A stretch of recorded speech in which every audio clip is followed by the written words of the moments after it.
Foi noticiado na imprensa que Isabella Scherer, campeã de uma das últimas edições do MasterChef, teria tido pré-eclâmpsia durante a gravidez. Quase todo mundo deve ter ouvido falar de pré-eclâmpsia, mas você sabe realmente o que esse termo significa? Quem vai explicar para nós é o Dr. Francisco José Eleutério. Ele é um dos obstetras mais experientes do estado do Ceará.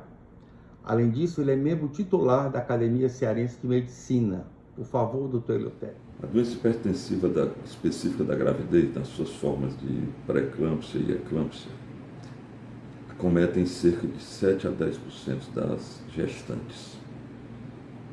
Em nosso meio, a doença hipertensiva específica da gravidez representa a principal causa de mortalidade materna. É secundada por problemas ligados a hemorragias, no caso de descolamento prematuro de placenta, placenta prévia e gravidez ectópica. E, nos outros casos, de infecções durante a gravidez, no parto ou no puerpério. As manifestações dessa pré-eclâmpsia e eclâmpsia são variadas e sistêmicas.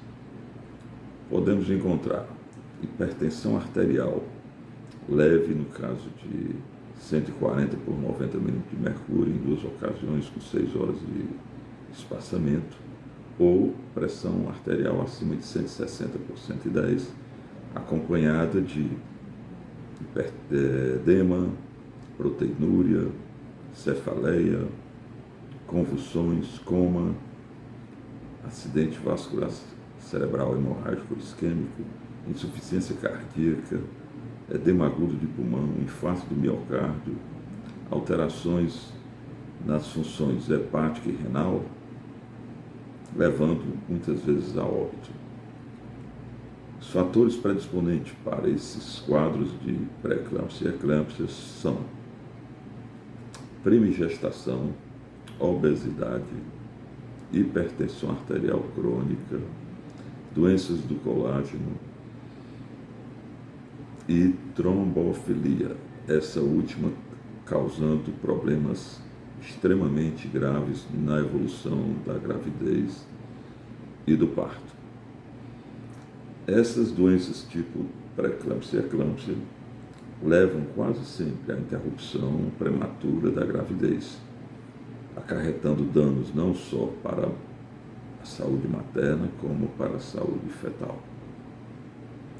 Exames de laboratórios são realizados ao longo do tempo, olhando a parte de hematológica, a parte renal, a parte cardiológica, e hoje nós dispomos de um exame relativamente simples e que se fácil de encontrar. No caso, o Doppler da artéria uterina, para ver alterações que podem nos mostrar, predizer que irá acontecer provavelmente pré-eclâmpsia ao evoluir da gravidez. Esse exame é feito por volta de 12 semanas e mostra um índice de pulsatilidade das artérias uterinas alteradas, o que leva, a partir de então, ao obstetra lançar mão de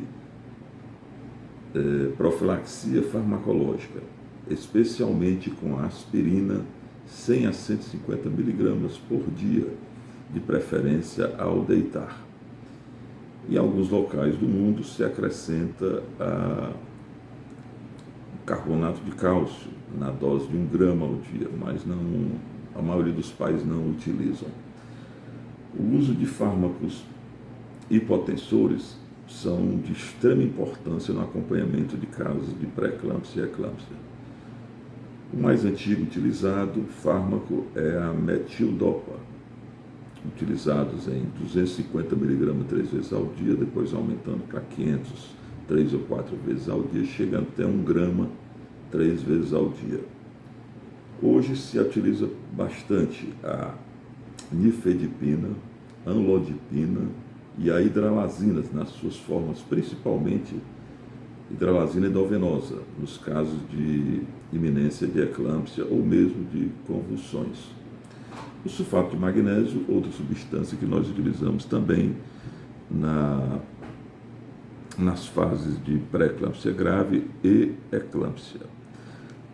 A grande maioria dos casos acontece um parto feito antes do esperado, quase sempre por volta aí de 34 a 36 semanas. O parto pode ser tanto por via vaginal como por via abdominal alta, no caso cesárea. Nesses casos de cesárea, há que se lembrar sempre que verificar bem a questão da plaquetopenia, já que plaquetas abaixo de 70 mil sugerem que o anestesista faça uma anestesia geral em vez do famoso bloqueio para epidural ou subdural.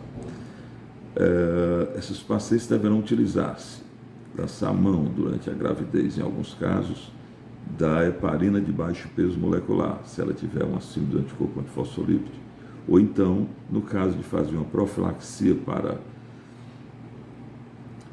para eclâmpsia, no caso, utilizando-se de aspirina de 100 a 150 mg à noite, nas pacientes que têm alergia à aspirina, devem lançar a mão da enoxaparina, a heparina de baixo peso molecular, que é muito utilizada em obstetrícia, fazendo-se a utilização média de 40 mg subcutânea ao dia até 24 horas antes do parto, já que essa medicação deverá ser reposta a partir do pós-parto, com 6 a 12 horas, se prolongando por 7, 14 até 45 dias do puerpério. A assistência pré-natal dessas pacientes serão feitas com maior rigor, iniciando bem precocemente, com equipe multiprofissional, se utilizando de todas as formas de terapêutica, de propedêutica laboratorial, com ultrassinografias no primeiro, segundo e terceiro trimestre, para avisar exatamente as modificações que podem antecipar o parto. Os hospitais que se devem utilizar seriam aqueles de preferência que constassem com unidade de terapia intensiva. Nós sabemos que no nosso país, um país de dimensões continentais, nós temos um déficit há muito tempo de leitos de UTI, tanto na medicina estatal como na medicina privada. E isto leva a que a gente não diminua com o que nós esperávamos a morbimortalidade materna e fetal. Agradeço ao Dr. Eleutério que falou para nós sobre pré-eclâmpsia.